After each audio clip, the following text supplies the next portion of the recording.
An exciting story of redemption, love, passion, and new beginnings. He hides an empire behind dirt-stained clothes. She carries a child in her arms and a secret in her heart. But when the past comes knocking, neither will emerge unscathed. Watch this story until the end. You'll be surprised by this story. If you like love stories, romance, subscribe to this channel, leave your comment. We post videos like this every day. Continuing.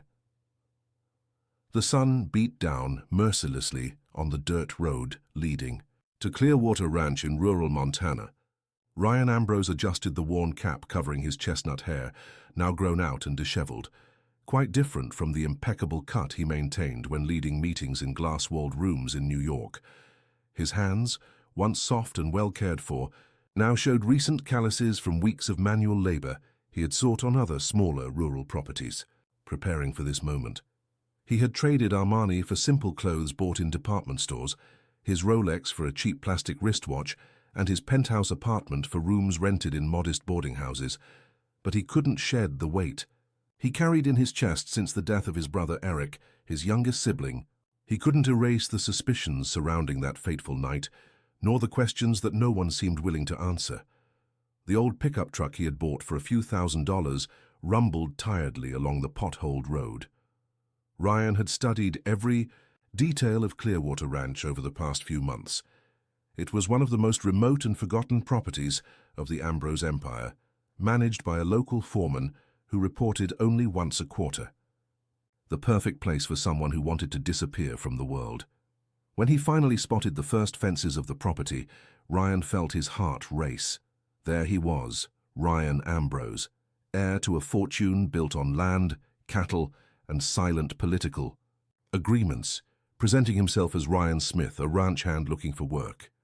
The irony was bitter but necessary.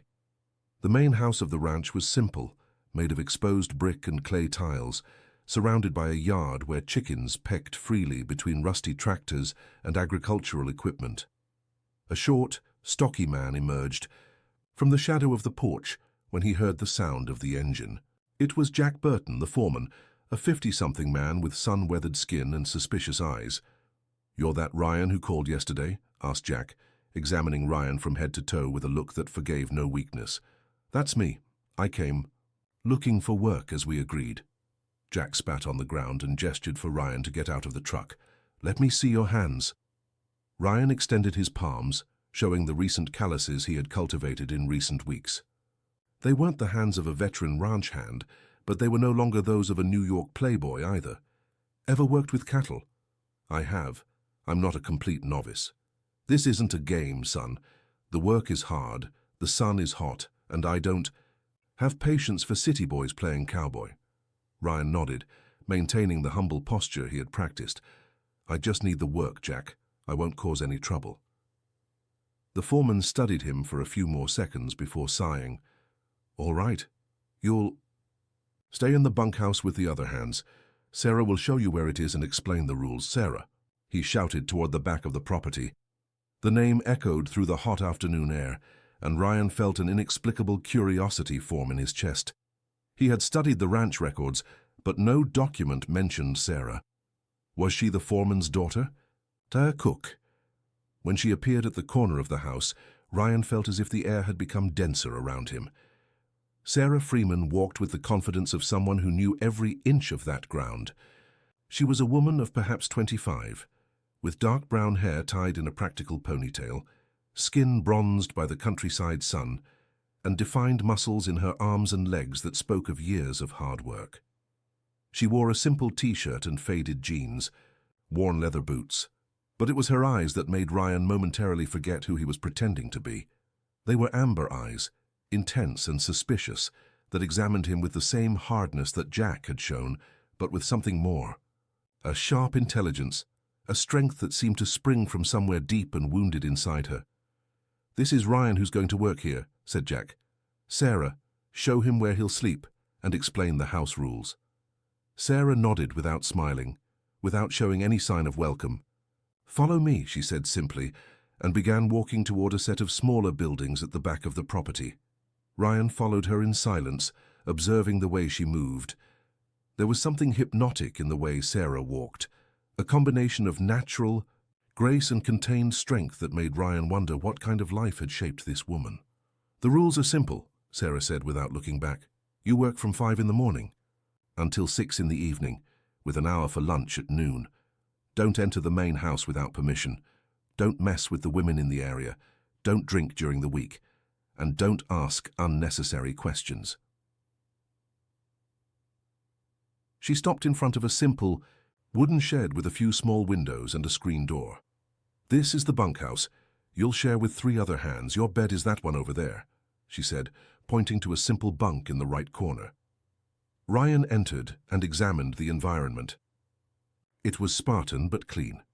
There was a ceiling fan, some rudimentary shelves, and a small bathroom in the back. It wasn't that different from the camps he had frequented in his adolescence, when his father still tried to make a man of him through survival experiences. "Understood," said Ryan, depositing his simple backpack on the bed. Sarah turned to leave, but he called to her. "Sarah." She stopped but didn't turn completely. "Thank you for showing me everything." Now she turned, and Ryan saw something that could be surprise briefly cross her eyes. As if she wasn't used to kindness from strangers. "You don't need to thank me, it's just my job." But there was something in her tone that said otherwise. Ryan noticed a tiny crack in the armor she wore, a moment of vulnerability that she quickly hid. "What exactly is your job here?" asked Ryan, genuinely curious. Sarah's eyes hardened again.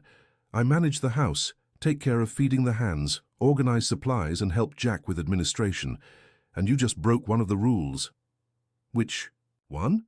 "Not asking unnecessary questions." Ryan smiled involuntarily and saw Sarah hesitate for a fraction of a second before leaving the bunkhouse. That night, while the other hands snored in their bunks, Ryan lay awake thinking about her. There was something about Sarah that intrigued him deeply. It wasn't just her natural beauty, though she was undeniably attractive in a raw, honest way that the women in his social circle never possessed. It was something deeper. A silent strength, a wounded dignity, a story that he could feel pulsing beneath the surface of her careful words. The first days of work were brutal. Ryan discovered muscles he didn't know existed, and those muscles screamed in pain as he adapted to the heavy routine of the ranch, waking up at 5 in the morning, tending to cattle, fixing fences, carrying hay, dealing with equipment that seemed designed to break his back. But he persisted. There was something purifying in that intense, physical work, something that calmed the whispering voices in his head that constantly reminded him of Eric's death. Here, with hands dirty from soil and his body aching from effort, he could be just Ryan Smith, a man who worked hard to survive. Sarah appeared and disappeared from his daily life like an efficient shadow. She brought food to the hands at lunchtime, organized supplies, briefly conversed with Jack about administrative issues, but she rarely looked directly at Ryan, and when she did, it was with the same suspicion as on the first day. Until, on the 5th night since his arrival, everything changed. Ryan had stayed late, helping to fix a fence that the cattle had knocked down. When he finally finished, it was almost 9 at night, and the ranch was plunged into the typical darkness of the countryside, broken only by a few distant lights from the main house and the bunkhouse. He was returning when he heard a soft voice singing softly. He followed the sound and found Sarah sitting on the back porch of the main house, cradling something in her arms. Ryan hid behind a tree and observed. In the faint moonlight, he could see that Sarah was singing to a small child, a boy of perhaps 2 or 3 years who nestled against her chest. The scene hit him like a punch to the stomach. Sarah had a son. Ryan backed away silently, but he couldn't get the image out of his head. Sarah as a mother. Sarah singing with a tenderness that completely contrasted with the hardness she showed during the day. Sarah protecting something precious in her arms. The next day, he couldn't concentrate on his work. His eyes constantly sought Sarah, looking for signs of the woman he had seen the night before. And he found small clues. The way she smiled quickly when she thought no one was looking. The way her eyes softened when she looked toward the main house. The way she always saved a bit of the better food, probably for the child. During lunch, Ryan approached her for the first time in days. "The food is great," he said, and it really was. Sarah had a natural talent for seasonings and simple combinations that transformed basic ingredients into tasty meals. She looked at him with surprise. "Thank you. Who taught you to cook?" Sarah hesitated. "My mother, when I was younger." "Does she still live around here?" "She died a few years ago." Ryan felt a pang in his chest at the abruptness of the response and the pain that Sarah tried to hide. "I'm sorry, I didn't mean to—" "It's okay," she interrupted him, but her voice was softer. "It's part of life, right?" They sat in silence for a few moments, eating under the shade of a large tree in the ranch yard. Ryan could feel the tension between them, something that pulsed in the air like electricity before a storm. "And you?" Sarah asked suddenly. "Why did you come to work here? A man your age with your ways? You could be doing anything anywhere." Ryan almost choked on a piece of meat. "My ways? You're not from here, not from the countryside. Anyone can see that from a mile away." For a moment, Ryan feared she had discovered his true identity, but there was something different in her voice. Curiosity, perhaps. Interest. "Sometimes we need to step out of our comfort zone," he said carefully. "Sometimes life turns upside down and you need to find a place where you can breathe." Sarah studied him with those amber eyes that seemed to see through all his defenses. "Running from something? Or looking for something?" "What?" Ryan looked her in the eyes. "I still don't know." Something changed in Sarah's expression at that moment. The suspicion was still there, but there was something more. Recognition, perhaps, as if she perfectly understood what it was like to be lost, looking for something you didn't even know how to define. "I have to get back to work," she said, getting up quickly. But when she was walking away, she stopped and turned. "Ryan?" "Yes?" "If you're running from problems with the law or dangerous people, you'd better leave now." "I can't have that sort of thing around here." Ryan shook his head. "It's nothing like that, Sarah, I swear." She studied him for another moment, then nodded and walked away. That night, Ryan lay awake thinking about the conversation. There was something about the way Sarah had talked about not being able to have problems around. The concern in her voice went beyond simple caution. It was protection. She was protecting someone. The boy. Her son. Ryan wondered about the child's father. Where was he? Why was Sarah raising the child alone? What kind of man had marked this strong woman's life and then disappeared? In the following days, Ryan began to notice more details. Sarah disappeared for periods during the day, and he knew it was to take care of the boy. She sometimes seemed too tired, as if she were carrying the weight of the world on her shoulders. And there were moments when he caught her looking at the horizon with an expression of pure loneliness that made his chest tighten. 2 weeks after his arrival, a typical Montana storm hit the ranch. The rain started in the middle of the afternoon and quickly turned into a downpour. The hands ran for shelter, and Ryan was storing some tools in the shed when he heard shouts coming from the direction of the main house. It was Sarah. She was running under the torrential rain, hair stuck to her face, clothes soaked, with an expression of total panic. "Ethan! Ethan!" she shouted, her voice almost swallowed by the sound of the rain. Ryan dropped everything and ran toward her. "Sarah! What happened?" "My son," she shouted, grabbing Ryan's arm with desperate force. "He was playing in the yard and now I can't find him. With this rain, if he got lost." Ryan felt his heart race. A small child lost in a storm like that could be fatal. "Calm down," he said, holding Sarah by the shoulders. "We'll find him. Where does he like to go? Is there any special place where he plays?" Sarah was trembling, and Ryan didn't know if it was from the cold of the rain or from fear. He likes the horses. Sometimes he goes to the stable. Let's go there." They ran together through the relentless rain. The stable was about 200 meters from the main house, and when they got there, it was empty, except for the horses nervous from the storm. "Ethan!" Sarah shouted again, her voice loaded with desperation. Ryan heard something, a soft crying, almost imperceptible under the noise of the rain. "Sarah, listen." They fell silent, and then they heard it again. It was coming from inside one of the feed compartments. Ryan ran over and found a small boy huddled behind feed bags, completely soaked and crying softly. His hair was light brown, almost blonde, and his eyes were large and frightened. "Ethan," Sarah whispered, and Ryan saw tears mix with the rainwater on her face. The boy saw his mother and extended his little arms. "Mommy!" Sarah picked him up and pressed him against her chest with a force that made Ryan understand in a visceral way what unconditional love meant. She was trembling, whispering words of comfort in her son's ear, kissing his wet little head. "It's okay," she murmured. "Mommy's here. Everything's okay now." Ryan stood watching the scene, feeling something move deeply inside his chest. There was something in the image of Sarah protecting her son that touched him in a way he didn't expect.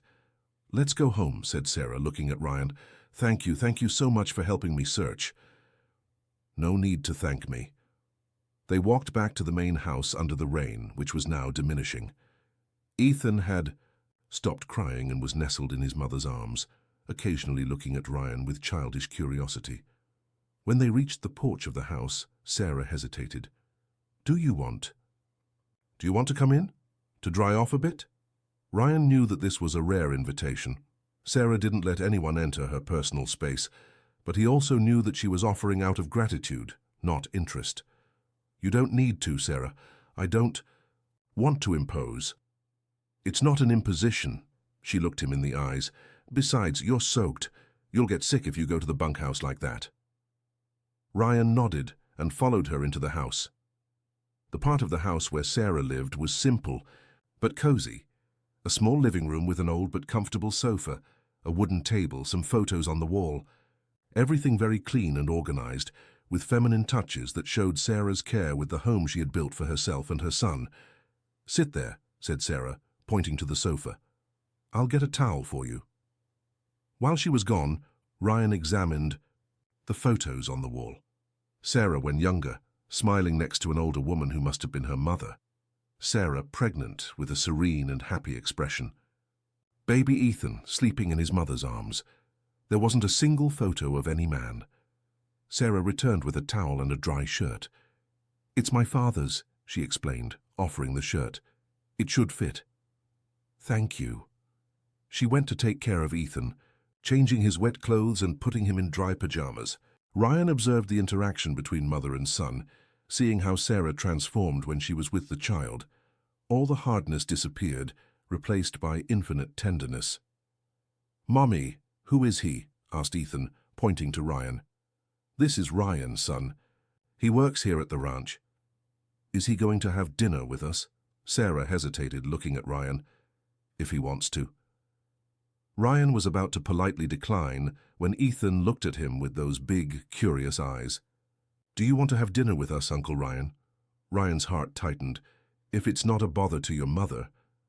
"It's not," Sarah said quickly. "I was going to make pasta anyway. It's nothing special." But Ryan knew it was special. It was the first time Sarah had invited him into her life, into the sacred space she shared only with her son.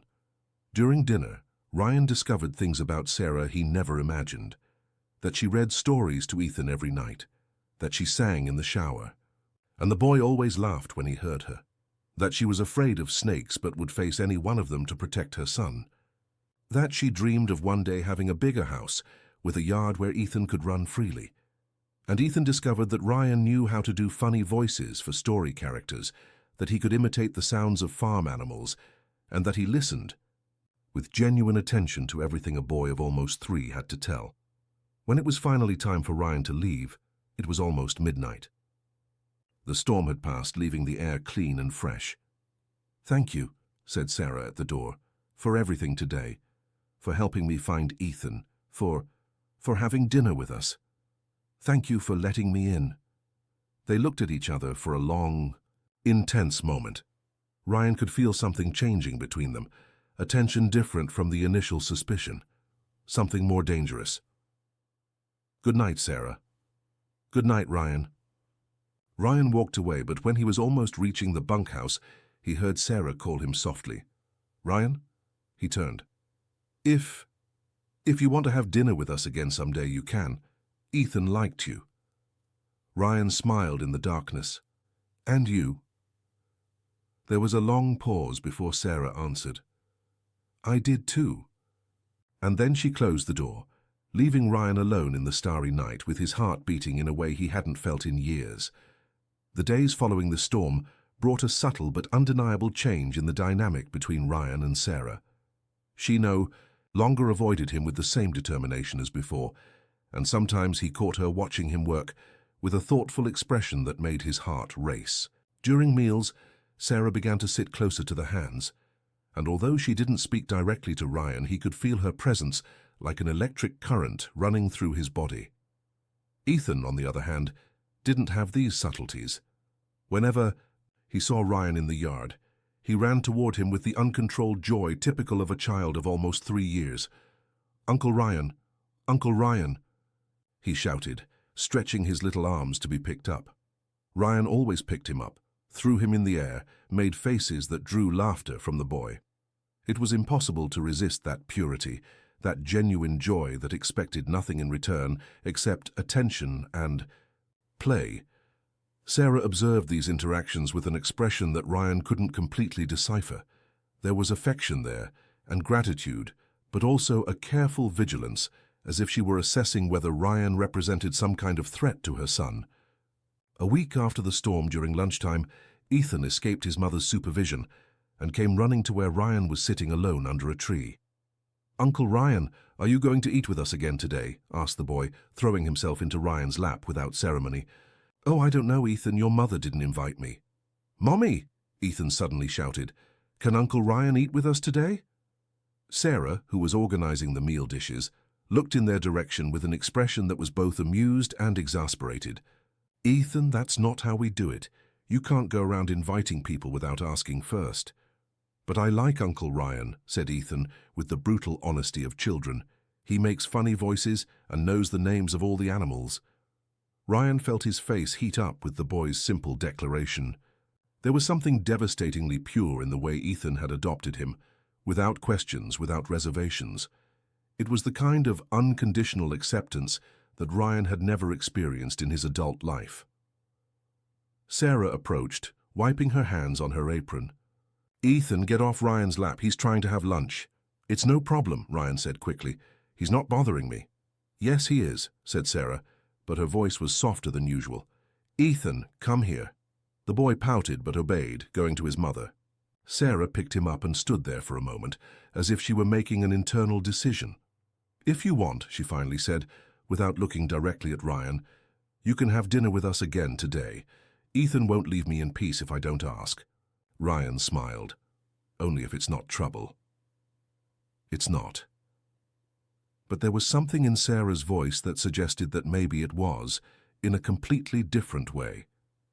That night, Ryan took a longer shower than usual, changed clothes, and even put on some aftershave he had bought in the neighboring town. When he realized what he was doing, he shook his head. He was getting ready to have dinner with Sarah and Ethan as if it were a date, which was ridiculous. It was just a simple dinner between people who were becoming friends, nothing more. Still, his heart was beating faster when he knocked on Sarah's door at 7 o'clock. "Uncle Ryan!" Ethan opened the door before Sarah could get there and threw himself at Ryan's legs. "You came. Mommy made roast chicken." "Ethan, let Ryan in first," said Sarah, appearing behind her son. She had exchanged her simple work t-shirt for a light blue blouse that enhanced her eyes, and her hair was loose, falling in soft waves over her shoulders. Ryan felt his mouth go dry. Sarah had always been beautiful, but seeing her like this, relaxed in her own home, was like receiving a punch to the stomach. "Hi," he said, and his voice came out hoarser than intended. "Hi," she replied, and Ryan noticed a slight blush on her cheeks. "Come in. The food is almost ready." Dinner was even better than the first time. The initial tension had diminished, and they conversed more naturally. Ryan discovered that Sarah had studied business administration for 2 years at a college in the region before getting pregnant. that she loved to read old novels when she had time, and that she made the best cheese bread he had ever tasted in his life. Sarah discovered that Ryan knew how to play guitar, a partial lie. He had learned some songs in his teens, that he had traveled to some interesting places, true, although not for the reasons she imagined, and that he had an impressive memory for children's stories. Ethan was in ecstasy with the attention of both adults, telling elaborate stories about his toys, giving demonstrations of how the different farm animals made their sounds, and insisting that Ryan tell the story of the big bad wolf with the scary voice. When it finally came time to put Ethan to bed, the boy refused to go unless Ryan told one more story. "Ethan, Ryan needs to go rest," said Sarah with maternal patience. "Just one more story, Mummy, please?" Sarah looked at Ryan with an apologetic expression. "You don't have to." "I don't mind," said Ryan, and he really didn't. There was something deeply comforting in that simple domestic routine, something he had never experienced in his lonely life of luxury in New York. They all went to Ethan's small room, which was decorated with drawings on the walls made by Sarah herself, and some simple but well-cared-for toys. Ryan told the story of the 3 little pigs, making different voices for each character, while Ethan nestled between him and Sarah on the small bed. When the boy finally fell asleep, Ryan and Sarah sat there for a few minutes in silence, listening to the soft breathing of the child. There was something intensely intimate in that moment, as if they were a real family putting their child to bed. The realization hit Ryan like lightning. He was beginning to feel as if he belonged there, as if this simple life on the ranch with Sarah and Ethan was everything he had always desired without knowing, which was absolutely impossible. He was Ryan Ambrose, heir to an empire, involved in businesses and responsibilities that Sarah couldn't even imagine. This life he was living was a temporary lie, an escape from reality. At some point, he would have to return to his true world. But when Sarah whispered, "Let's get out so we don't wake him up," and they tiptoed out of the room like conspirators, Ryan couldn't remember why his true life was so important after all. They returned to the living room, and Sarah offered coffee. While she prepared the drink in the small kitchen, Ryan examined the photos on the wall once more. There were some he hadn't noticed the first time. Child Sarah, with braided hair, smiling next to a tall, serious man who must have been her father. Teenage Sarah in uniform, receiving some kind of diploma. Young Sarah with baby Ethan in her arms, but with an expression of exhaustion and sadness that contrasted with her forced smile. "My father died when Ethan was 6 months old," Sarah said behind him. Ryan turned. She was standing at the entrance to the kitchen, holding 2 cups of coffee, with a distant expression. "I'm sorry, I didn't mean to be nosy." "It's not being nosy. The photos are there to be seen." Sarah approached and handed him a cup. "My father was a difficult man, but he loved Ethan. I think having a grandson made him happier than he ever was with me." They sat on the sofa, maintaining a respectful distance that still allowed Ryan to smell Sarah's subtle perfume, something floral and delicate that contrasted with her strong personality. "And Ethan's father?" Ryan asked before he could control himself. Sarah immediately tensed. "What about him?" "I'm sorry. It's none of my business." "No, it's okay." Sarah sighed and took a sip of coffee. "He isn't in our lives anymore. It was something that happened, ended, and he went his own way." There was pain in Sarah's voice, but also a coldness that suggested the subject was closed for her. Ryan felt an irrational pang of jealousy for the unknown man who had marked Sarah's life so deeply. It must have been difficult raising Ethan alone. It was, it is. Sarah looked at him with those amber eyes that seemed to see through his soul. "But we manage. Ethan is everything to me. I would do anything for him." The intensity of the declaration made Ryan understand that Sarah wasn't just making a common maternal statement. There was something fierce in her voice, something that spoke of sacrifices already made, and of a determination that wouldn't bend before anything. "You're an amazing mother," said Ryan, and he truly believed that. Sarah looked at him with surprise, as if she wasn't used to receiving compliments about her motherhood. "Thank you. I try to do the best I can. Ethan is lucky to have you." "Sometimes I'm not sure about that." Sarah's voice was lower now, more vulnerable. Sometimes I think I might be depriving him of things he should have. A present father, a better house, opportunities. Sarah. Ryan turned to her completely, feeling a sudden urgency to make her understand. Ethan is a happy child, anyone can see that. He laughs, he plays, he trusts people, he loves you unconditionally. You're giving him the most important thing a child can have. What? Security. Love. The certainty that he is the most important thing in the world to someone. Sarah's eyes filled with tears, and she looked down quickly. I'm sorry. I don't usually talk about these things with anyone. Why not? Because there's no one to talk to. The answer came out simple and honest, and Ryan felt his heart tighten. You don't have friends, family? I have some acquaintances in town, but it's not the same. And family, only Ethan and I are left. Sarah discreetly wiped her eyes. And you? Do you have family waiting for you somewhere? Ryan hesitated. Technically, he had a family. His parents, some distant uncles and cousins, employees who depended on him, a business empire that awaited him. But none of that. Felt like family in the sense that Sarah was talking about. I have some relatives, he said carefully, but we're not very close. It's lonely, isn't it? Not having anyone to share the important things with. Ryan looked at her, seeing his own loneliness reflected in her eyes. It is. They sat in silence for a while, drinking coffee and lost in their own thoughts. Ryan was fighting against a growing impulse to tell Sarah who he really was, to share with her the weight he had carried since Eric's death. But he knew that doing so would destroy everything. Sarah had learned to trust him as Ryan Smith, the hard-working ranch hand. Ryan Ambrose was a stranger she would probably despise. Can I ask you something? Sarah said suddenly. Sure. Why did you really come to work here? And don't tell me it was just because you needed a job. You're different from the other hands who have worked here. You speak differently, act differently, have an education that most of them don't have. Ryan felt his heart race. Sarah was more observant than he had imagined. I had a different life before, he said slowly, but things changed, and I needed to start over from scratch. What kind of life? Ryan looked into her eyes and made a decision. If he couldn't tell the complete truth, at least he could tell part of it. I worked in business, had a company, employees, responsibilities, but something happened that changed everything. I lost someone very important to me, and I realized that the life I was leading meant nothing. Who did you lose? My younger brother. The words came out more easily than Ryan expected.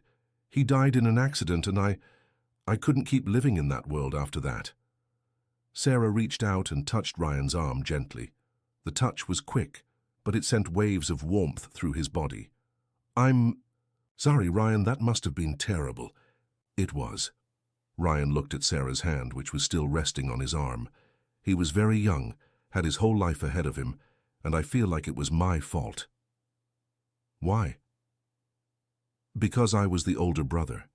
It was my responsibility to protect him, and I failed. Sarah studied him with an intensity that made Ryan feel completely exposed. Sometimes bad things happen, and it's nobody's fault, she said softly. Sometimes we just have to learn to live with the pain. You speak like someone who knows. I do. Sarah removed her hand from his arm, but maintained her gaze. I lost my mother when Ethan was little. She had a nervous breakdown after my brother died in a motorcycle accident, and she was never the same again. She died a few years later, but she hadn't been herself for a long time. Ryan felt as if he had been punched. Sarah, I didn't know. How could you know? It's not the kind of thing you tell everyone. Sarah smiled sadly. But what I learned is that we can't carry the guilt for the choices and destinies of other people. We can only try to honor their memory by living the best way possible. They looked at each other for a long moment, and Ryan felt something move between them. It wasn't just physical attraction, though that was definitely present, it was recognition. Two wounded people who had found something like healing in each other's company. "Thank you," said Ryan, "for listening to me, for understanding."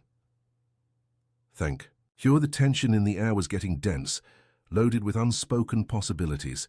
Ryan could see Sarah's pulse quickening in her delicate neck, could feel her breathing becoming more shallow.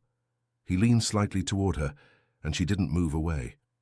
For a moment, they stayed like this, faces inches apart, looking into each, others' eyes as if they were on the edge of a precipice. Then Ethan screamed in the room, "Mommy! Mommy!"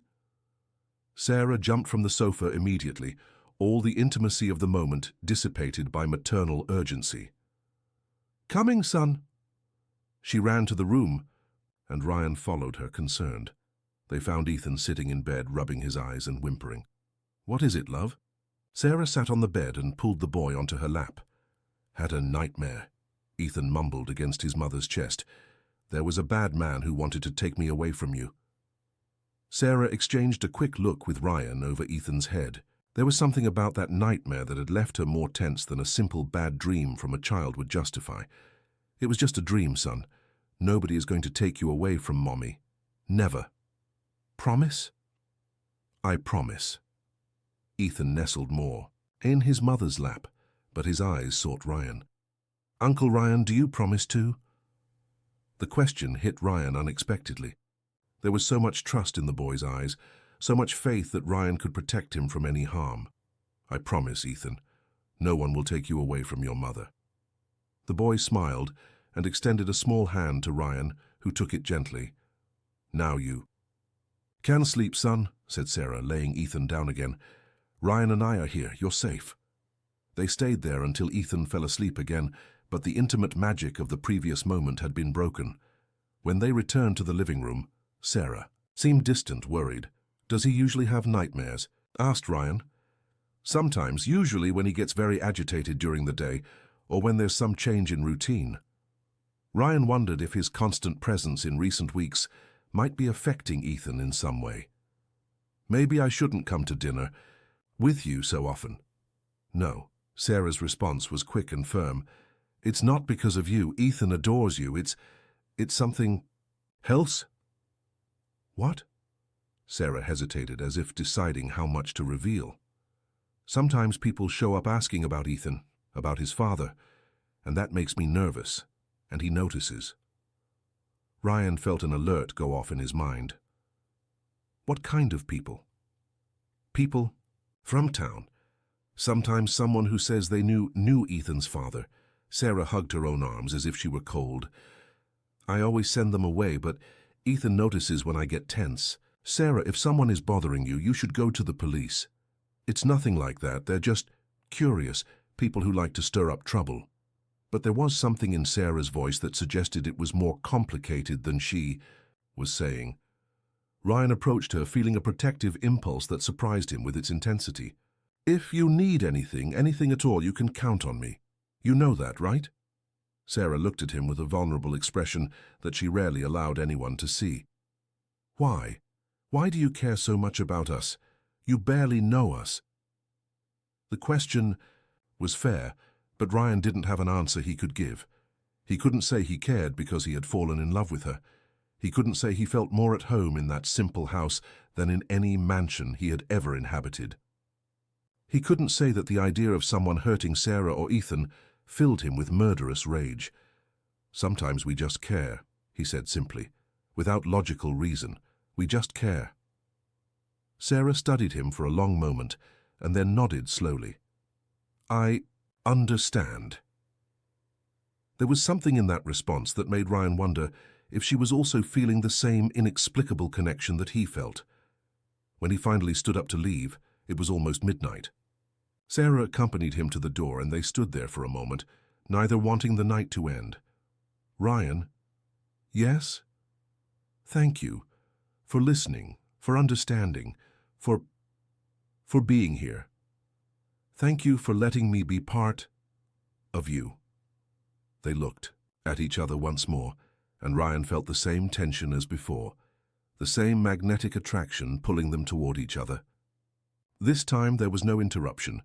Sarah moved slightly closer, and Ryan lowered his head until their faces were almost touching. The kiss was soft at first, almost hesitant, as if both were testing the waters of something they knew would change everything between them. But then Sarah sighed against his lips, and Ryan lost any trace of control. He pulled her closer, deepening the kiss, tasting coffee and something sweet that was purely Sarah. She responded with a passion that surprised him, her hands tangling in his hair, her body pressing against his. When they finally separated, both were breathing heavily. "This shouldn't have happened," Sarah murmured, but she didn't move away. "Why not?" "Because I can't afford to get involved with someone. I have Ethan to think about." "And you think I would hurt you? Or him?" "I don't know." Sarah looked into his eyes with brutal honesty. "I don't really know you, Ryan. I don't know what you want from me or how long you'll stay here, or if you won't simply disappear when you get tired of playing simple life in the countryside." The words hit Ryan like precise arrows, because she was right. He was playing simple life. His real life was waiting for him in New York with all the responsibilities and complications he had left behind. But looking at Sarah, still tasting her on his lips, Ryan realized he didn't want to go back to that life anymore. He wanted to stay here in this small, honest universe she had built for herself and Ethan. The problem was that this would mean living a lie forever. "Sarah," he said, "I won't hurt you, and I won't disappear." "How can you be sure?"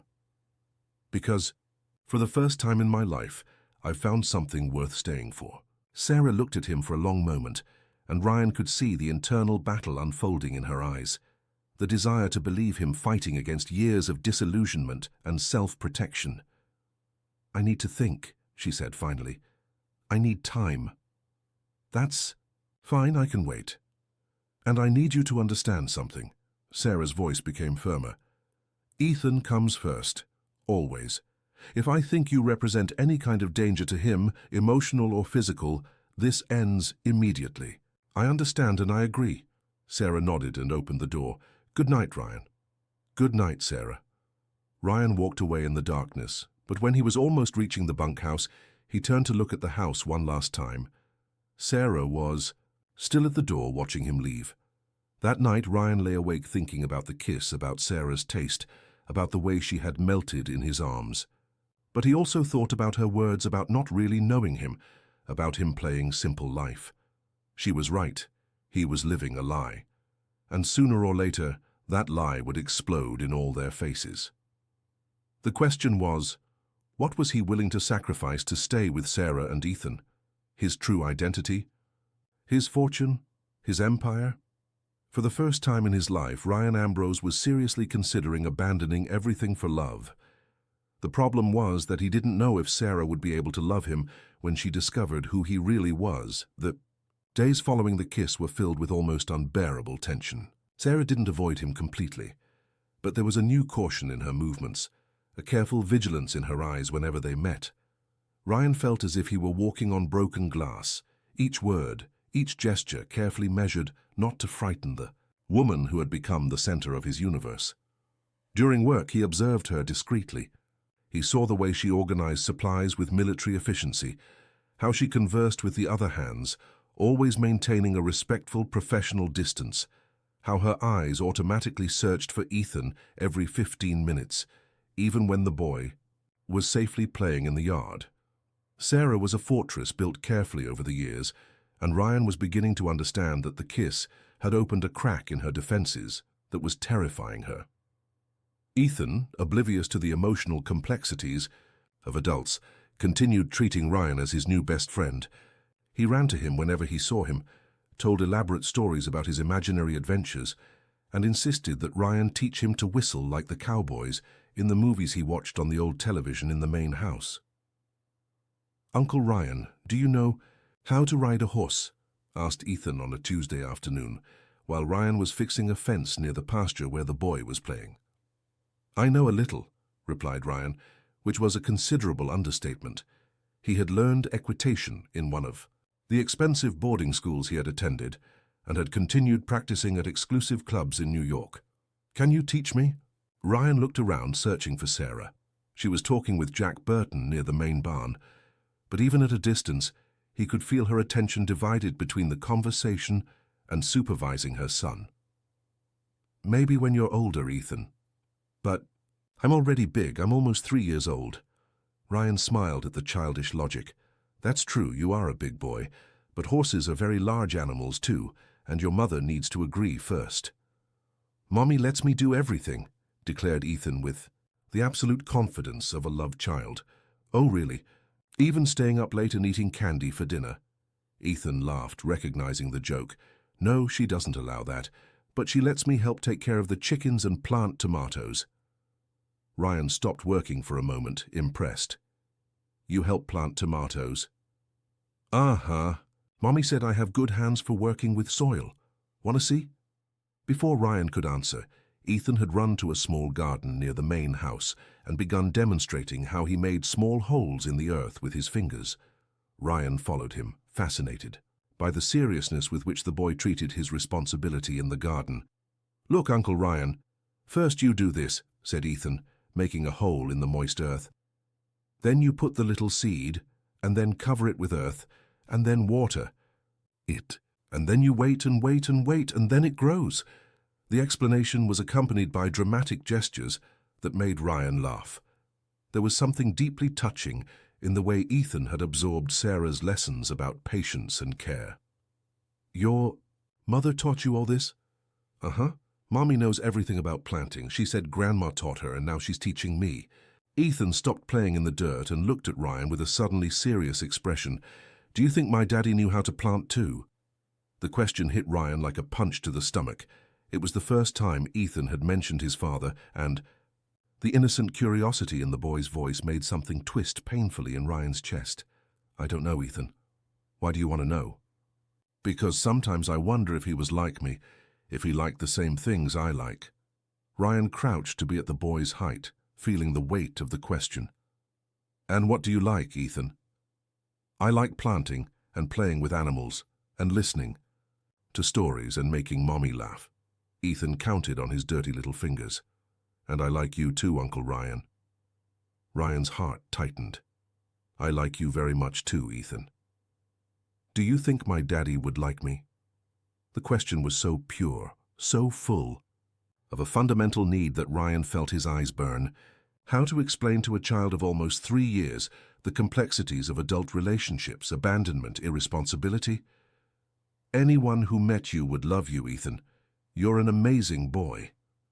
Ethan smiled, satisfied with the answer, and went back to playing in the dirt. But Ryan remained crouched there, observing the boy and feeling a devastating revelation form in his mind. There was something in the way Ethan moved, in the tilt of his head when he was concentrating, in the way his eyes lit up when he laughed, something that awakened a distant memory, an echo of familiarity that Ryan couldn't completely identify. "Ethan, come here, son." Sarah's voice interrupted his thoughts. "Time for a snack." Ethan jumped from the earth and ran toward his mother, leaving Ryan alone with his disturbing thoughts. He stayed there for a few more minutes, observing Sarah picking Ethan up and cleaning him with the efficient tenderness of an experienced mother. When he finally stood up to return to work, Ryan couldn't shake the feeling that there was something important he was missing. Something about Ethan, about Sarah, about this whole situation that didn't fit perfectly. That night, for the first time in a week, Sarah invited him to dinner. But there was a formality in her invitation that didn't exist before, as if she were trying to re-establish boundaries that the kiss had blurred. During the meal, conversation flowed more hesitantly than usual. Sarah asked polite questions about the work. Ryan responded equally politely, and Ethan filled the silences with his constant flow of childish observations. But Ryan could feel the unresolved tension pulsing between them like an electric wire.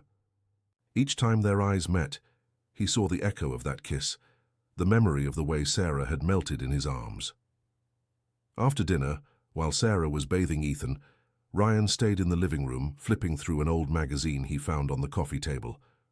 It was an agribusiness publication from a few months ago, and he was reading distractedly when a small photo in the corner of the page caught his attention. It was a photo of a business event in New York with several important people from the sector gathered for a conference. In the center of the image, Ryan recognized some familiar faces from the business world, including his own father. But what made him stop breathing was realizing that he himself appeared in the photo, in the background, talking to a well-known investor. The caption mentioned representatives of the Ambrose Group present at the event. Ryan quickly looked toward the bathroom, where he could hear Sarah singing softly to Ethan during the bath. If she saw that photo, if she made the connection. He quickly tore the page from the magazine and folded it, putting it in his pants pocket. His heart was beating so hard that he was sure Sarah could hear it when she returned. When she finally appeared with Ethan in her arms, already in pajamas and with damp hair, Ryan was flipping through another section of the magazine as if nothing had happened. Story, asked Ethan, throwing himself into Ryan's lap as soon as Sarah put him on the sofa. What story do you want to hear today? Asked Ryan, grateful for the distraction. The one about the prince who turned into a frog. Ryan laughed. I think you're confusing the stories, Ethan. It's the frog that turns into a prince. No, I want the one about the prince who turned into a frog, insisted Ethan, with the stubbornness typical of his age. Sarah sat beside them, and Ryan noticed that she maintained a careful distance, avoiding any accidental physical contact. Okay, said Ryan. Once upon a time there was a prince who lived in a very large and very beautiful castle. While he told the improvised story about a prince who had become a frog to escape a life that didn't make him happy, Ryan could feel Sarah's eyes on him.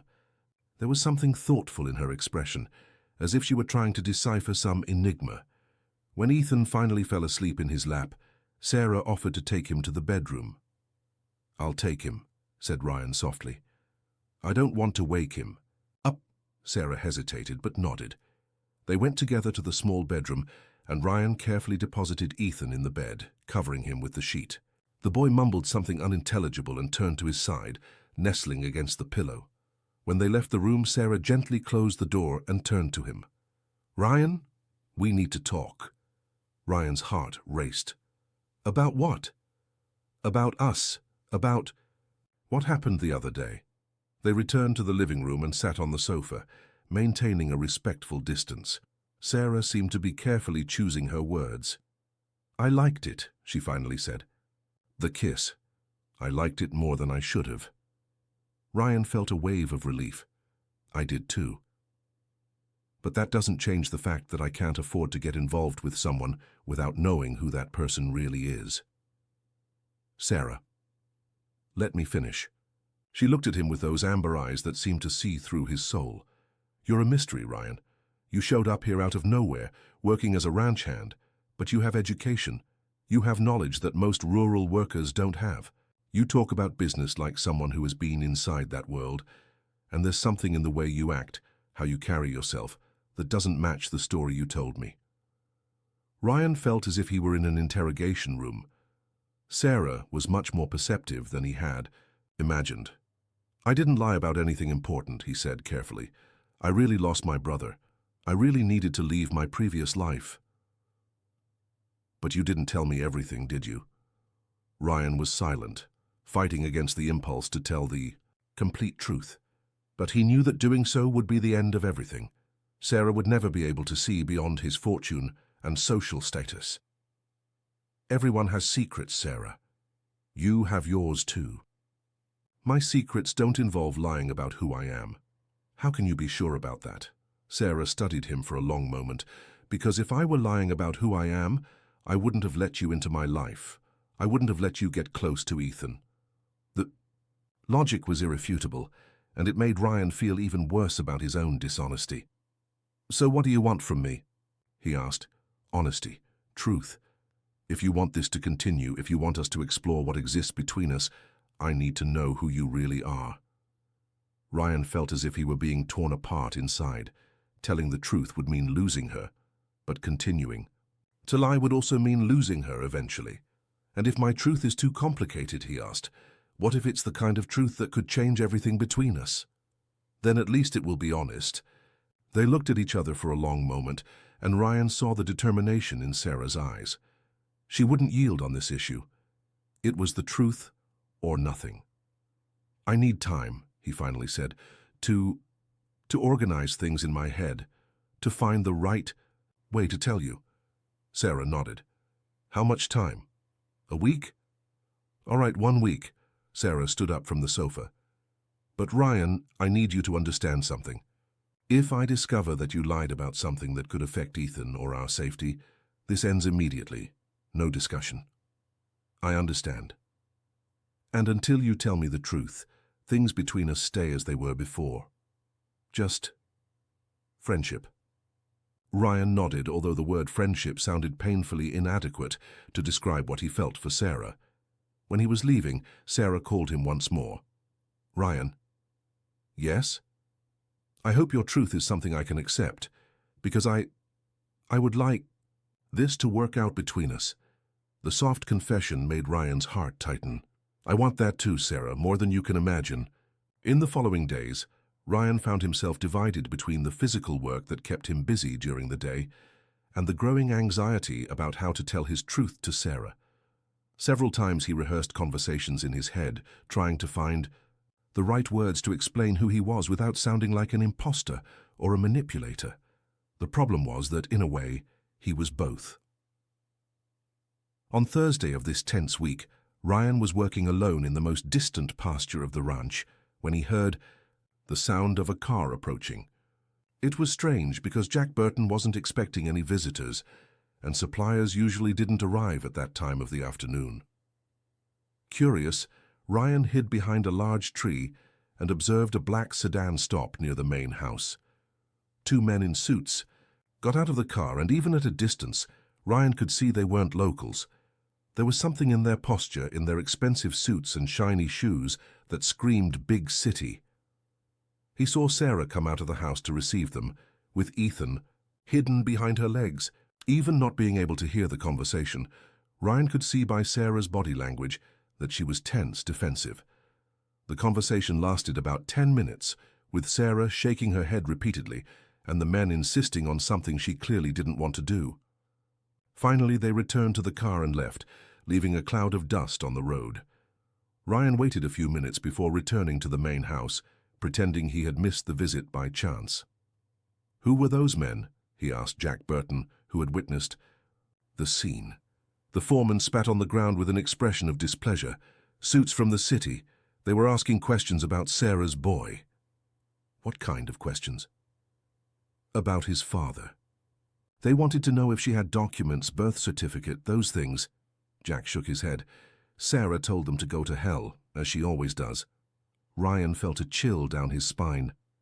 "Have they been here before?" "A few times, always with the same story about wanting to know about the boy's father. Sarah never says anything and they leave, but this time they seemed more insistent." "Do you know exactly what they want?" Jack shrugged. "Who knows? Rich people always have some hidden interest when they come messing with poor people. They probably want something from Sarah or from the boy, and they're looking for a way to get it." Jack's words echoed in Ryan's mind for the rest of the day. Rich people looking for Ethan, asking questions about his father, wanting documents. That night, Ryan could barely eat during dinner. Sarah was visibly shaken by the men's visit, and even Ethan seemed to feel the tension, being more clingy with his mother than usual. "Mommy, why did those men want to talk to me?" asked Ethan during dinner. Sarah almost dropped the water glass. "They wanted to talk to you?" "Uh-huh. They asked if I wanted to meet my daddy." Sarah's face went white. "And what did you answer?" "That I don't have a daddy, I only have you." Ethan continued eating as if it were the most natural thing in the world. Ryan saw Sarah close her eyes for a moment, as if she were controlling herself not to explode. "Ethan," she said carefully, "if anyone comes to talk to you again about your daddy, you come call me immediately, okay?" "Okay, Mommy." After Ethan went to sleep, Sarah stayed in the living room, pacing back and forth like a caged animal. Ryan observed her, feeling a growing urgency to help her somehow. "Sarah, what did those men really want?" he asked. She stopped pacing and looked at him with an exhausted expression. "I don't know. They say they represent the family of Ethan's father. that they want to meet their grandson. But I don't believe them. Why not? Because if they were really family, they would know that Ethan's father wasn't the type of person who would leave family behind worrying about him. Sarah sat heavily on the sofa. And because they only showed up now after all these years, Ryan felt as if pieces of a puzzle were moving in his mind, forming an image he didn't want to see. Sarah, tell me about Ethan's father, please. She looked at him with surprise. Well, why? Because maybe I can help. Maybe with the knowledge I have about the business world, I can understand what these men really want. Sarah hesitated for a long moment, then sighed. His name was Eric. At least that was the name he gave me. She looked at her own hands.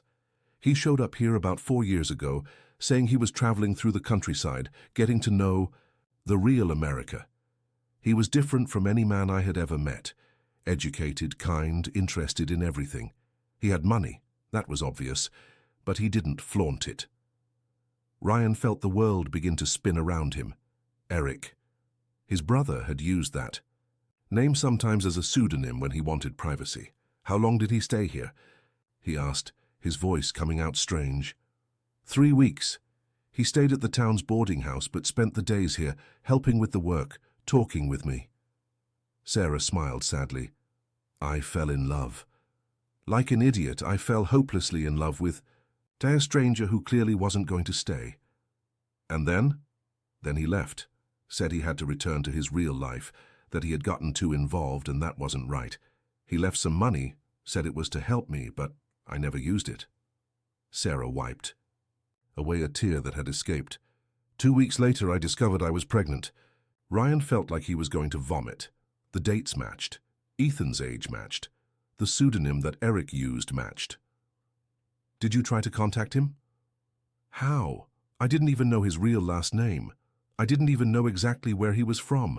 I only knew he was from New York, that he had a wealthy family, and that he didn't want anything to do with me or the baby I was expecting. Ryan closed his eyes, feeling the weight of the truth descend on him like an avalanche. Ethan wasn't just the son Sarah had raised alone. Ethan was his nephew.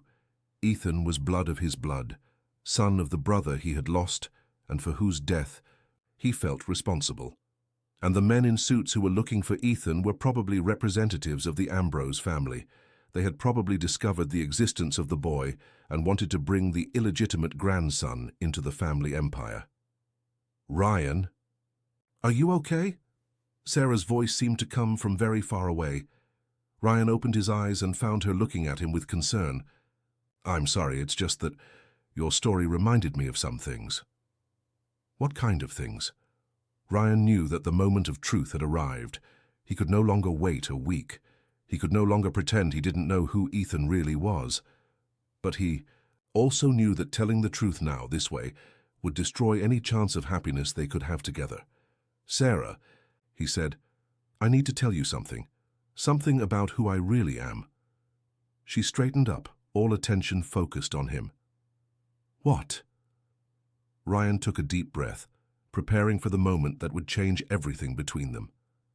My real name isn't Ryan Smith. The silence that followed Ryan's words was deafening. Sarah looked at him with an expression that quickly transitioned between confusion, fear, and something that could be betrayal. Her hands closed into fists on the fabric of the sofa, knuckles turning white with tension. What do you mean? Her voice came out low, dangerous. Ryan felt as if he were on the edge of a precipice, knowing that the next word could destroy everything. He had built with Sarah, but also knowing there was no turning back. My real name is Ryan Ambrose, he said, and saw Sarah recoil as if she had been slapped. Ambrose, she repeated slowly, and Ryan could see the exact moment when the connection formed in her mind. Like the family that owns this ranch? I'm the heir to the group. This ranch, and many others, belong to my family. Sarah stood up from the sofa as if she had been electrocuted, beginning to pace the room with abrupt, uncontrolled movements. You're telling me that for all these months you've been lying to me, that you are the boss of all of us here. Sarah, let me explain. Explain. She turned to him, and Ryan saw a fury he had never witnessed before burning in her amber eyes. "Explain how you deceived me, how you played with me, my God, how you must have laughed at me." "Never." Ryan stood up too, extending his hands toward her. "I never laughed at you, Sarah. Never. Everything I felt for you is real." "Real?" Sarah gave a bitter laugh. "How can it be real if it was built on lies? You made me believe you were just a ranch hand looking for work, that you had lost your brother, that you needed to restart your life. That is true. I really lost my brother. I really needed to leave my previous life. But you didn't tell me who you really were." Sarah was shouting now, and Ryan became worried that she would wake Ethan. "You didn't tell me that you had a fortune, that you could buy this entire ranch without even feeling it in your pocket." Ryan took a deep breath, trying to stay calm. "If I had told you, would you have given me a chance? Would you have let me get to know you, really?" "That's not the point." "Yes, it is, Sarah. It's exactly the point." Ryan approached her, ignoring how she backed away. "You know that if I had arrived here as Ryan Ambrose, you would never have given me an opportunity. You would never have let me into your life, into Ethan's life. And you think you had the right to make that decision for me?" Sarah was trembling with anger. "To decide what I could or couldn't know about the man who was entering my son's life." The mention of Ethan made Ryan's stomach contract. He still hadn't told her about the connection between the boy and his family, about the fact that Ethan was his nephew. "Sarah, there's one more thing you need to know." "More?" She gave another bitter laugh. "What else? You're married. You have children scattered around." "It's not that." Ryan ran his hands through his hair, trying to find the right words. "It's about Ethan, about his father." Sarah went still. "What do you have to do with my son's father?" "Eric," said Ryan softly, "the man you met 4 years ago. That was the nickname of my younger brother, Eric Ambrose, but everyone called him Eric." Sarah's face went white as paper. She staggered slightly, and Ryan instinctively moved to support her, but she moved away with an abrupt gesture. "No," she murmured. No, you're lying." "I'm not lying, Sarah. Eric was my brother, and those men who came here today, they're probably from my family. They probably discovered about Ethan and want—" "Shut up!" Sarah shouted, and this time Ryan was sure Ethan would wake up. "You're telling me that my son he's my nephew. Ethan is blood of my blood, Sarah." Sarah let herself fall heavily onto the sofa, covering her face with her hands. Ryan could see she was trying to process everything, trying to understand the devastating implications of what he had just revealed. "That's why you approached us," she finally said, her voice muffled by her hands. "It wasn't a coincidence. It wasn't— God, how stupid I was." "No, Sarah, it wasn't because of that." Ryan knelt in front of her, trying to make her look at him. "I didn't know about Ethan when I arrived here. I swear on everything that's sacred, I didn't know." "When did you find out?" Ryan hesitated. "A few days ago. When you told me about Eric, about the dates. Everything fit together." Sarah finally removed her hands from her face and looked at him. There were tears streaming down her cheeks, but her eyes were hard as stone. "And why didn't you tell me immediately?" "Because I was afraid. Afraid that you would hate me, that you wouldn't let me see Ethan anymore, that I would discover you're exactly like your brother." Sarah's voice was loaded with pain. "A rich man who plays with poor women and then leaves?" "I'm not like him, Sarah." "No? Then why did you lie to me for all these months? Why did you make me believe I could trust you?" Ryan had no answer for that because she was right. He had lied. He had manipulated the situation. He had played with her feelings, even if unintentionally. "Mommy?" Ethan's small voice came from the hallway. "Why are you shouting?" Sarah quickly dried her tears and stood up. "It's nothing, son. Go back to bed." But Ethan didn't obey. He approached, rubbing his sleepy eyes, and Ryan felt his heart break seeing the confusion on the boy's face. "Uncle Ryan, why is Mommy crying?" Ryan looked at Sarah, silently asking permission to answer. She nodded briefly. "Your mother is sad because Because Uncle Ryan did something that hurt her, said Ryan, crouching to be at Ethan's height. You hurt Mommy? Ethan's big eyes filled with tears. Why? Not on purpose, Ethan. Sometimes adults do wrong things without wanting to hurt the people they love. Do you love Mommy? The simple, direct question made Ryan feel as if he had been punched.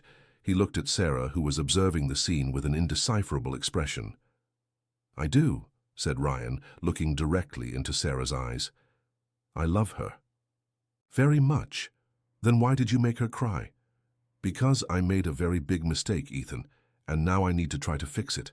Ethan looked between Ryan and Sarah, processing the situation with the seriousness that children sometimes show in important moments. Mommy always forgives me when I do something wrong, he finally said. Go to bed, Ethan, said Sarah softly. Tomorrow we'll talk. But... Now, son. Ethan obeyed reluctantly, but not before giving Ryan a quick hug. Good night, Uncle Ryan. Good night, Ethan. When the boy disappeared down the hallway, Sarah and Ryan were alone again, the weight of the unfinished conversation hanging between them. You can't call him uncle anymore, said Sarah coldly. Not now that I know who you really are. Sarah, please. Please, what? You want me to act as if nothing has changed, as if you hadn't lied to me about everything? I didn't lie about everything. I lied about my identity, about my financial situation, but I didn't lie about my feelings for you and Ethan. Sarah shook her head. How can I know that? How can I trust anything you say now? Ryan felt desperation growing in his chest. He was losing her, losing both of them, and didn't know how to prevent it. Because you know me, Sarah. You know the man I became here with you. That's me. The real me. The real you is a billionaire who owns this ranch and can fire us whenever you want. Sarah crossed her arms. The real you is the brother of the man who abandoned me pregnant. I'm not my brother. No. Then what do you want from us, Ryan Ambrose? Why are you here? Ryan looked at her, knowing that his next words would determine the future for all of them.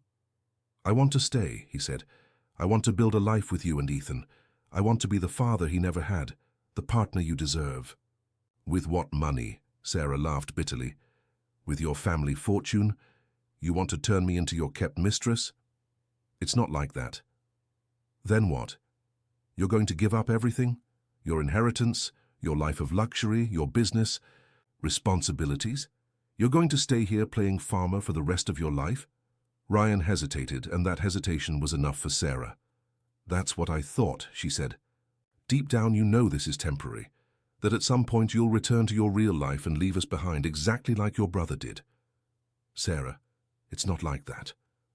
Yes, it is. Sarah approached him, and Ryan could see the raw pain in her eyes.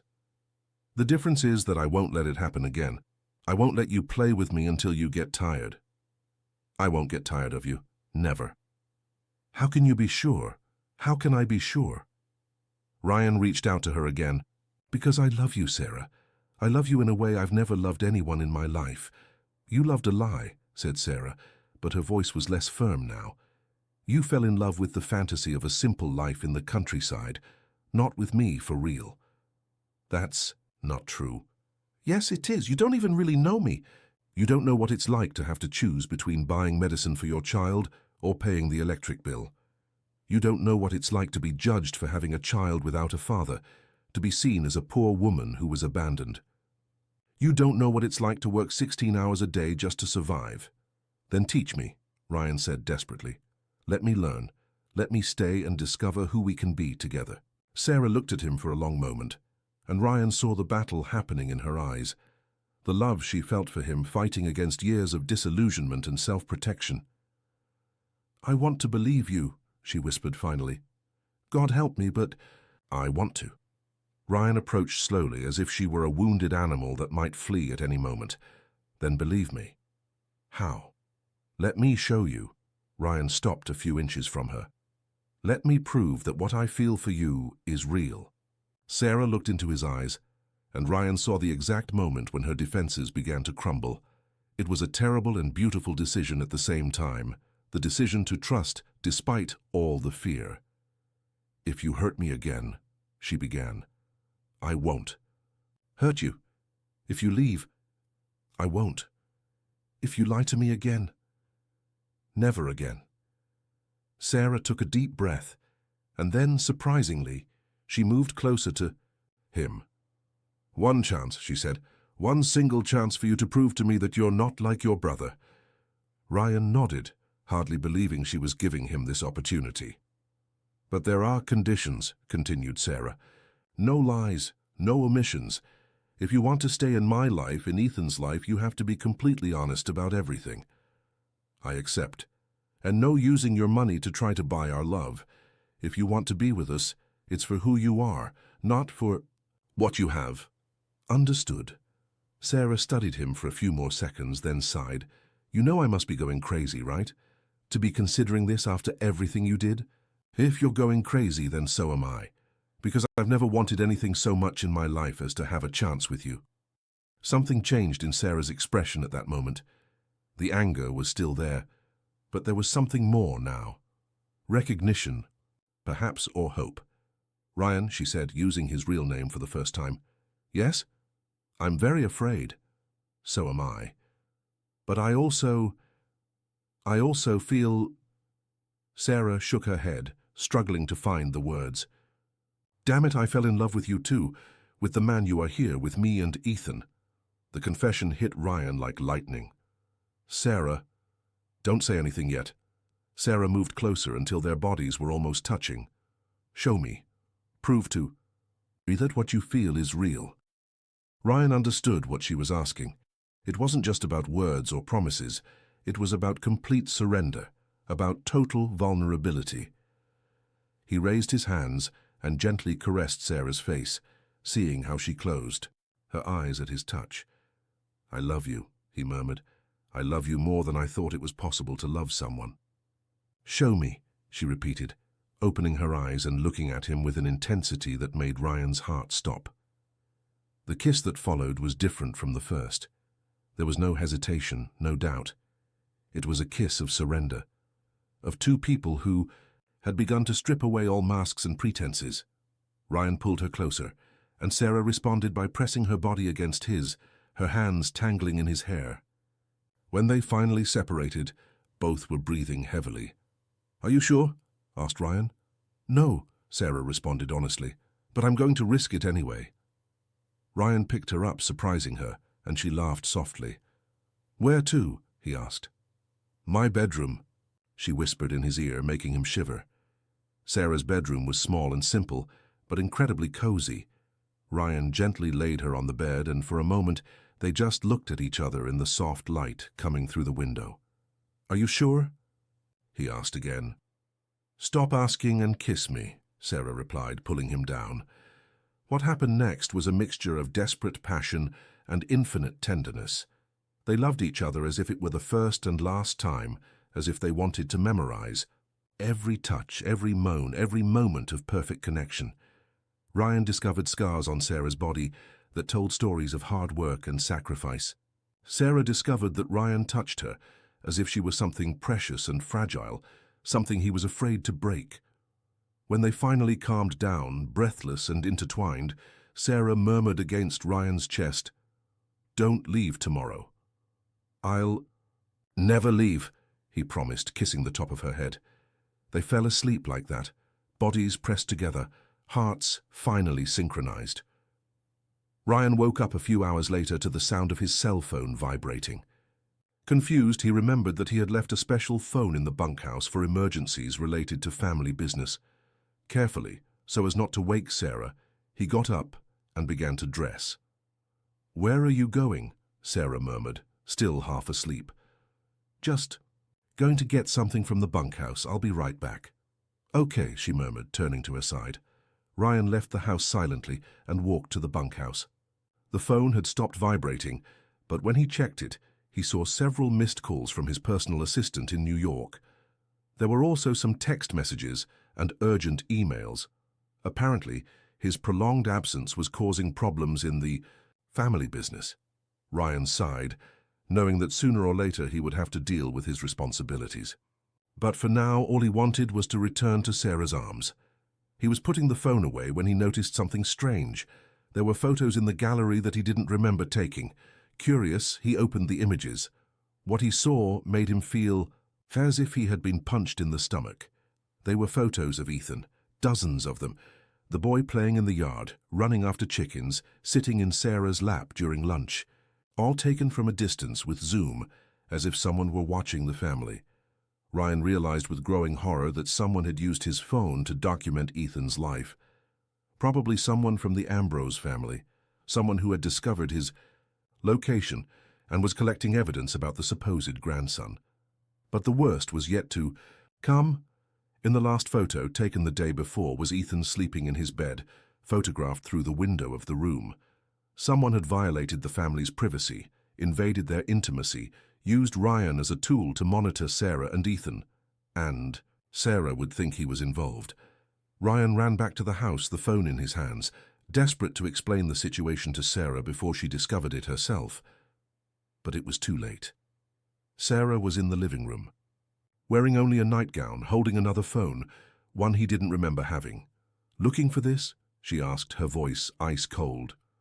Ryan stopped in the middle of the living room, his heart racing. "Sarah, I can explain." "Explain how you've been spying on me? Photographing my son? Collecting information about us as if we were objects of study? It wasn't me, someone must have—" "Liar," Sarah shouted, throwing the phone to the floor with force. "Lying son of a bitch." "Sarah, please listen to me." "Listen to what? More lies? More excuses?" Sarah was trembling with anger and pain. "You spent months watching us, collecting evidence, probably reporting everything to your family." "It's not like that, Sarah. I swear it's not like that." "Then explain these photos. Explain why you have dozens of images of my son sleeping, playing, eating. Explain why my intimate life is documented on your phone." Ryan tried to approach, but Sarah backed away as if he were poisonous. "Someone from my family must have discovered where I was and used you as a spy," Sarah completed. "You knew, Ryan, from the beginning you knew they would come after Ethan. I didn't know. I swear that—" "Stop lying." Sarah was crying now, tears of fury and betrayal streaming down her face. "I can't listen to your voice lying to me anymore." "Sarah, please." Ryan extended his hands to her, but she violently moved away. "Get out! Get out of my house now!" "I can't leave you like this." "You already left me," Sarah shouted. "The moment you agreed to spy on me, to violate our privacy, you already left me." "Mommy?" Ethan's frightened voice came from the hallway. "Mommy, why are you shouting?" Sarah turned to her son, trying to control the tears. "Go back to the room, son, now." "But Uncle Ryan, he's not Uncle Ryan anymore," Sarah exploded. "He's nothing to us anymore." Ethan began to cry, frightened by the intensity of his mother's anger. Ryan instinctively moved toward the boy, but Sarah placed herself between them. "Don't come near him," she said, her voice low and dangerous. "Never come near my son again." "Sarah, Ethan is my nephew. Ethan is nothing to you. Nothing. You lost any right to him the moment you decided to betray us." Ryan felt as if he were breaking apart inside. "Please, don't do this. Don't take him away from me." "I am not taking anyone from you," Sarah said coldly. "You destroyed everything. You chose your cold-blooded family over us." "That's not true." "Yes, it is. And now you're going to leave. You'll go back to your life as king, to your mansion, to your important responsibilities, and you'll forget we exist. I'll never forget you." Sarah looked at him with a mixture of pain and contempt that made Ryan want to die. "Then you'll suffer for the rest of your life knowing what you lost," she said, "because you'll never see us again. Never." Ryan stood there for a few more seconds, trying to find words that could fix what had been broken, but he knew there was nothing he could say. Sarah was right. He had betrayed her trust in the worst possible way. "I love you," he finally said, knowing they were empty words now. "If you loved me," Sarah replied, "you would never have allowed this to happen." Ryan nodded, defeated. He picked up his few clothes and left the house, feeling as if he were leaving his heart behind. When he reached the pickup truck, he heard Sarah forcefully lock the door of the house. It was the sound of the end of everything. Trip back to New York was a blur of pain and self-recrimination. Ryan drove for 12 hours straight, trying to leave behind the Montana countryside and the heart he had abandoned at Clearwater Ranch. But with each mile he drove away, the certainty that he had made the biggest mistake of his life only grew. When Basim. He finally arrived at the penthouse apartment he hadn't seen in months. The place seemed strange and empty. The stunning city views, the designer furniture, the decor that had cost more than many people earn in a lifetime, all of it seemed meaningless compared to the simple warmth of Sarah's house. His personal assistant, Marcus, greeted him with a mixture of relief and apprehension. "Mr. Ambrose, it's good that you're back. We have many urgent matters to resolve, delayed meetings, contracts waiting for signatures." "Later, Marcus," Ryan interrupted him, throwing the pickup truck keys. "On the table. First, I need to clarify something." "Yes, sir?" "Who had access to my personal cell phone in the last few months? Who knew where I was?" Marcus looked uncomfortable. "Well, your father asked to locate you a few weeks ago. He was concerned about your prolonged absence and you tracked me." "Yes, sir. And when we discovered that you were at one of the family properties, your father asked to monitor the situation." Ryan felt a wave of pure fury. "Monitor how?" "We had remote access to your phone. To ensure your safety, of course, and when we discovered about the child." "What child?" Ryan asked, although he already knew the answer. "The employee's son, Ethan. Mr. Ambrose, he has a birthmark identical to your brother Eric's. The photos prove it. You violated the privacy of an innocent family." "We were protecting the interests of the Ambrose family, sir. If the boy is really Eric's son, that represents a 3-year-old child who is not to blame." "For anything," Ryan exploded. "Where is my father?" "At the office, sir. He asked to be notified as soon as you arrived." Ryan left the apartment and drove to the Ambrose corporate building, his anger growing every minute. The photos of Ethan, the invasion of privacy, the manipulation, all of it had the mark of his father, William Ambrose, a man who always put family interests above any human consideration. He found his father in his imposing office on the top floor of the building, studying documents behind the mahogany desk that dominated the environment. "Ryan," said William, without looking up, "you finally decided to return from your adventure in the countryside." "Adventure?" Ryan slammed the door behind him. "Is that what you call my attempt to deal with Eric's death?" William finally looked up, his grey eyes cold as always. "Eric has been dead for almost 2 years, Ryan. It's past time for you to accept your responsibilities." "My responsibilities don't include spying on innocent families." "Innocent families?" William stood up, his posture imposing even at 65. "The woman had an affair with your brother and hid a grandson of ours for 4 years. Nothing innocent about that. She didn't hide anything. She didn't even know Eric's real name." "Of course she knew. Women like her always know exactly who their targets are." Ryan felt like hitting his own father. "Women like her, Sarah is one of the most honest people I've ever met." "Honest?" William laughed coldly. "She seduced you too, didn't she? Exactly as she did with Eric." "She didn't seduce anyone. Eric is the one who—" "Eric was young and stupid. But you, Ryan, you should know better." Ryan approached the desk, placing his hands on the mahogany. "What do you want with Ethan?" "What any responsible grandfather would want. To bring my grandson to where he belongs. To give him the education, the opportunities, the future he deserves." "And Sarah?" "The mother can come too, of course. We'll take good care of her." The way William said this made Ryan understand that the care didn't include choice.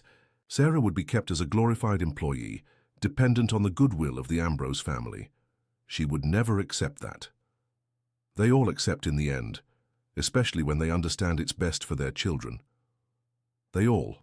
"What are you talking about?" William studied him for a moment as if assessing how much to reveal. "You think this is the first time something like this has happened? That Eric was the first Ambrose to get involved with an inappropriate woman?" A chill ran down Ryan's spine. "What are you saying?" "I'm saying that families like ours always have to deal with certain complications, and we always deal with them discreetly and efficiently." Complications like what? William walked to the window, looking at the city below. Sarah's mother, for example, Margaret Freeman, a very beautiful woman at the time. Ryan felt as if the floor had opened beneath his feet. You knew Sarah's mother. Knew her intimately, you could say, for a brief period, about 26 years ago. The implications began to form in Ryan's mind like pieces of a macabre puzzle. Are you saying that? I'm saying that Sarah may very well be your half-sister, Ryan, and that the grandson we want to recover is the product of an incestuous relationship that should never have happened. Ryan's world completely collapsed. He let himself fall into a chair, trying to process the devastating information. You knew this when you sent me to locate her. I suspected. The dates matched, the location was suggestive. That's why it was so important to confirm Ethan's paternity through your involvement with the family. I fell in love with her, Ryan whispered. I know it's regrettable but understandable. Attraction between siblings is more common than imagined, especially when they don't grow up together. Ryan stood up abruptly, feeling nauseous. This is a lie. It has to be a lie. The DNA tests we did with samples collected from the photos on your phone confirm everything. Sarah is a blood daughter of the Ambroses, and Ethan is the product of a relationship between uncle and niece. You did DNA tests without consent? We did what was necessary to protect the family. Ryan ran to the office bathroom and vomited violently. When he managed to compose himself, he returned to confront his father. Even if this is true, he said, it changes nothing. Sarah and Ethan are real people, with real feelings.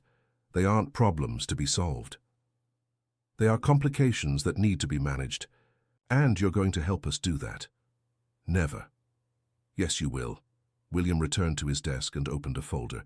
Because if you don't help, we'll have to resolve the situation in other ways, less pleasant ones. Are you threatening me? I'm explaining reality. Sarah has committed crimes.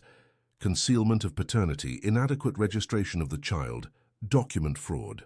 We can make her life very difficult if we want to. Ryan felt a murderous fury grow inside him. You son of a bitch. Language, Ryan. We're civilized people. Civilized? Ryan gave a bitter laugh. You destroyed a woman's life, abandoned an illegitimate daughter, and now you want to destroy an entire family to cover up your mistakes. Is that civilization? That's survival. In families like ours, secrets can destroy generations of work. It's better to deal with them discreetly. Ryan looked at the man who had raised him and felt only repulsion. You're a monster. I'm a responsible patriarch, and you will be too when you understand your responsibilities. My responsibilities are to Sarah and Ethan.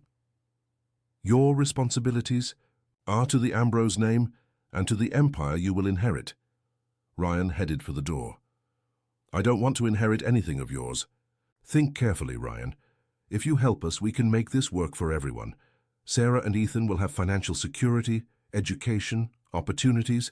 If you force us to use less friendly methods, no one wins. Ryan stopped at the door. And if I tell Sarah everything? About you being her father, about Ethan being the product of incest, about this whole disgusting situation. You would completely destroy her, and you would destroy the boy too. Is that what you want? Ryan left without answering, but he knew. His father was right. Telling Sarah the truth would be too devastating, but he also knew he couldn't simply leave things as they were. In the following days, Ryan found himself trapped in an impossible dilemma. He couldn't go back to Sarah knowing the truth about their family relationship. He couldn't work, eat, sleep, think about anything other than her and Ethan. But he also couldn't find a solution that wouldn't completely destroy their lives. It was Marcus who brought him the news that would change everything. Mr. Ambrose, he said, entering the office where Ryan spent his days trying to work without success. We have a problem. What kind of problem? The woman, Sarah. She disappeared with the child. Ryan stood up immediately. What do you mean, disappeared? Our observers in the area report that she left the ranch last night with the boy and some luggage. No one knows where they went. Observers? You were still watching her. Marcus looked uncomfortable. Your father thought it best to maintain supervision until the situation was resolved. Ryan felt as if he had been punched. She discovered she was being watched. Apparently so, sir. Ryan picked up his car keys. I'm going after her. Mr. Ambrose, your father said. I don't care what my father said, Ryan exploded. They disappeared because of me, and I'm going to find them. But finding Sarah and Ethan proved more difficult than Ryan imagined. She had carefully planned her escape, using money she had saved over the years and avoiding credit cards or anything that could be traced. Ryan spent 2 weeks looking for them. He visited Sarah's distant relatives, old acquaintances, towns near the ranch. Nothing. It was as if they had simply disappeared from the face of the earth. It was when he was returning from another fruitless search that Ryan found the note. It was pushed under the door of his apartment, a simple piece of paper with Sarah's familiar handwriting. If you find me, maybe I'll be ready to listen. Ryan's heart raced. It was an invitation, an opportunity, a last chance, but it was also a challenge. Sarah wasn't making things easy for him. He studied the note carefully, looking for clues. The paper was common. The ink, too. But there was something familiar about the smell, a subtle fragrance that he recognized. Dogwood blossoms. Sarah had mentioned once that she loved the smell of dogwood blossoms that grew near her grandmother's house in a small town in northern Montana that she visited as a child. Ryan ran to the computer and began to research. He found several towns in the region that were famous for dogwoods, but one stood out. Cedar Falls, a small tourist town near a lake, known for the white dogwoods that bloomed this time of year. It was a hunch, but it was all he had. The trip to Cedar Falls took 4 hours, and Ryan drove in a state of growing anxiety. What if he was wrong? What if Sarah and Ethan weren't even there? What if it was too late? When he arrived at the small town, Ryan began to search systematically. Inns, small hotels, vacation rental houses. At the 5th inn he visited, a friendly lady confirmed his suspicions. Oh yes, the woman with the small boy. They arrived a week ago. What a beautiful child, that boy. And she, poor thing, seems to be going through some trouble. Are they still here? Yes, they are, cabin number 7 at the back, but I don't know if she wants visitors. Ryan thanked her and headed for the indicated cabin. It was a simple wooden construction surrounded by dogwoods in bloom that perfumed the afternoon air.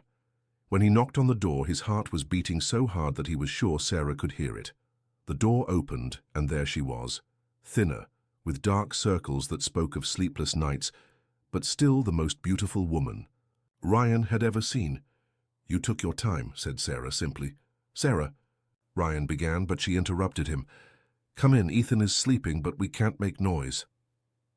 Ryan entered the small cabin. It was cozy, with simple furniture and a beautiful view of the lake through the window. Ethan was sleeping in a small bed, in the corner, looking like an angel with his blonde hair spread on the pillow. How did you find me? Asked Sarah, offering a chair. The dogwoods. You said once that you loved the smell. Sarah smiled sadly. I was always terrible at hiding things from you. They sat facing each other, the weight of everything that had happened hanging between them. Why did you leave the note? Asked Ryan. Because even hating you, even knowing that you lied and betrayed me, I still love you. Sarah looked at her own hands. And because Ethan misses you. He asks about you every day. Ryan's heart tightened. I miss you too, more than you can imagine. Then why didn't you come after us immediately? Why did you wait 2 weeks? Ryan took a deep breath. It was time for the complete truth. Because I discovered things about our situation that are complicated. What kind of things? Sarah, do you know anything about your biological father? Sarah frowned. My father died when Ethan was a baby. No, your biological father, your blood father. Sarah tensed. My mother never talked about him. Why? Ryan closed his eyes, knowing that his next words would devastate Sarah. Because I discovered that you are my half-sister. The silence that followed was deafening. Sarah looked at him as if he had spoken in a foreign language. "What did you say?" "My father had an affair with your mother 26 years ago. You are his daughter, Sarah. We are half-siblings." Sarah stood up abruptly, staggering. No, this can't be true." "It is true. He confessed everything, and worse. If you are my half-sister, and Ethan is Eric's son, that means—" "Stop." Sarah raised her hand, her voice tense. "Stop talking.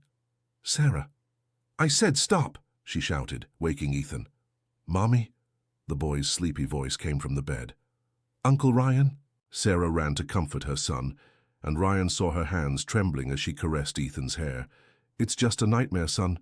Go back to sleep." "It's not a nightmare. Uncle Ryan is here." Ethan tried to get up, but Sarah kept him lying down. "Ethan, be still. Mommy needs to talk with Ryan." "Is he going to stay with us now?" Sarah looked at Ryan with an expression of pure pain. "I don't know, son. Maybe not." They waited until Ethan fell asleep again, then went out to the small porch of the cabin. "This changes everything, doesn't it?" said Sarah finally.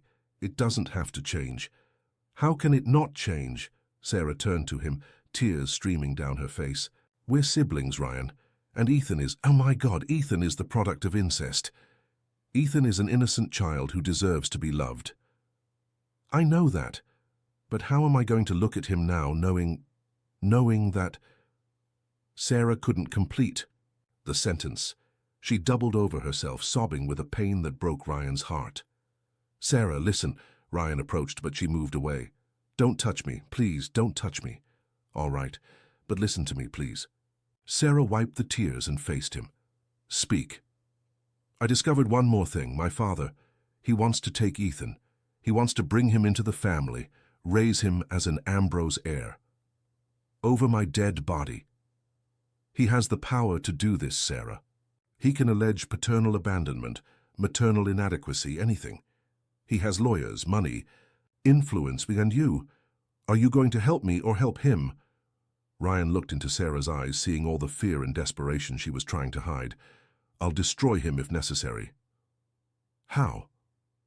"I'll expose everything.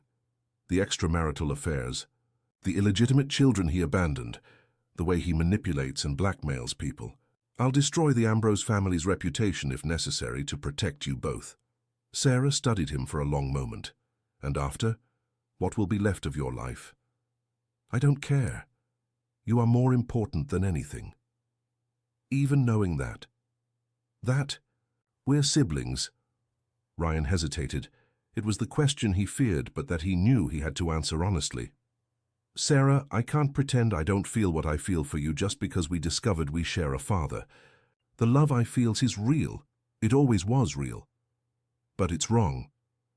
Maybe. But Ethan isn't wrong. And the life we could build together wouldn't be wrong if it was based on love and care." Sarah shook her head. "Society would never accept it. People would never understand. Then we don't need to tell anyone. We can be a family without explanations. And lie for the rest of our lives? If necessary to stay together, yes." Sarah walked to the edge of the porch, looking at the lake, illuminated by the moon. "You're asking me to live a lie. I'm asking you to live a life. With love, with security, with someone who would do anything to protect you and Ethan. Even if it means giving up everything. Even if it means giving up everything." Sarah was silent for several minutes, and Ryan could see the battle happening in her mind. Finally, she turned to him. If we made this work, how would it be? We can leave the United States, go somewhere where no one knows us, where we can just be a normal family. I have enough money that we wouldn't need to worry about work or support for the rest of our lives. And your family? To hell with my family. You and Ethan are my family now. And what if one day you get tired? If you decide you want to go back to your old life?" Ryan approached her slowly. "Sarah, look me in the eyes." She obeyed, and Ryan saw the vulnerability she was trying to hide. "I gave up a fortune of billions of dollars for you. I'm willing to become a social pariah, to live as a fugitive if necessary. Do you think I would do all this if I wasn't absolutely certain of my feelings? And Ethan, what do we explain to him when he grows up? We tell him that we love him unconditionally, that he is the best thing that ever happened in our life, that regardless of how he was conceived, he is wanted and loved. Sarah closed her eyes, tears silently streaming down her face. I'm so afraid, Ryan. So am I. But I'm more afraid of living without you. If we do this, if we really do this, there can be no more lies between us, never again, never again. And it has to be the three of us. I can't let Ethan grow up without a father figure, but I also can't let him grow up thinking he was abandoned by his real father. I'll be the best father I can be for him. Sarah opened her eyes and looked at him. Are you sure? Absolutely sure. Because if you change your mind later, if you decide this is too crazy, I won't change my mind. How can you be sure? Ryan moved closer until they were almost touching. Because I love you, Sarah. I love you in a way that goes beyond blood. DNA, social conventions. I love you as a soulmate, as a life partner, as the person who makes me want to be better every day. Even knowing that we're two people who found each other when they needed each other the most. We're two hearts that beat to the same rhythm. We're a family we choose to create, not one imposed by genetics. Sarah looked at him for a long moment, then nodded slowly. All right, she whispered. Let's try.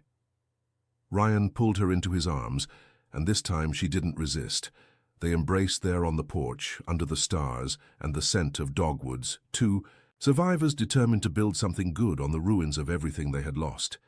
Where will we go? Asked Sarah against his chest. Wherever you want.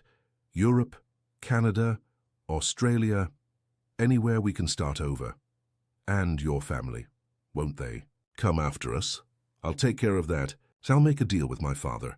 If he leaves us in peace, I'll keep the family secrets. If he tries to find us, I'll expose everything. Can this work? It will work. It has to. They remained embraced for a few more minutes. Then Sarah moved, away slightly. Ryan? Yes? I love you too. Despite everything, I love you. That's all I need to know. The next morning, they began to plan their new life.